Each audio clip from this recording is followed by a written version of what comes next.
গৌৰৱ গগৈৰ ডেডলাইন কংগ্ৰেছৰ মানুহে মানিব, মই কিয় মানিম? মোৰতো গৌৰৱ গগৈৰ পৰা মই খাই বৈ থকা নাই। গতিকে মোৰ যেদিনাখনে মনত ইচ্ছা হ'ব মই সিদিনাখনে ক'ম। গৌৰৱ গগৈ না মই ভাত খাইছোঁ না মই পানী খাইছোঁ।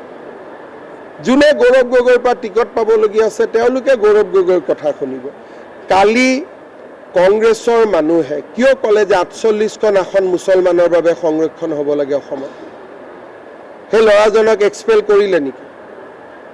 সেইটো প্ৰশ্নটো আপোনালোকে তেওঁক সুধিব ভয় খাব। মোকতো চব সোধে। তেওঁক এইটো সোধক যে আপুনি সভাপতি থাকোঁতে আপোনাৰ পাৰ্টিৰ এজন মানুহে অসমত কেনেকৈ ৪৮খন আসন মুছলমানৰ কাৰণে সংৰক্ষণ হ'ব লাগে বুলি ক'ব পাৰে? আসনটো হিন্দুৰ কাৰণেও সংৰক্ষণ নাই। আৰু যিজন ল'ৰাই ক'লে সেইজন ল'ৰা বেলেগ নহয়, দিল্লী ইউনিভাৰ্চিটিত পঢ়া, যোৰহাটত গৌৰৱ গগৈৰ লগত ১ মাহ একেলগে লগত থাকি কেম্পেইন কৰা। তাৰমানে সভাপতিজনক নুসুধাকৈ এই কথাটো কৈছে নেকি? গতিকে এই প্ৰশ্নবোৰ তেখেতক কৰিব, তেতিয়াহে মানুহে সঁচা কথাটো গম পাব।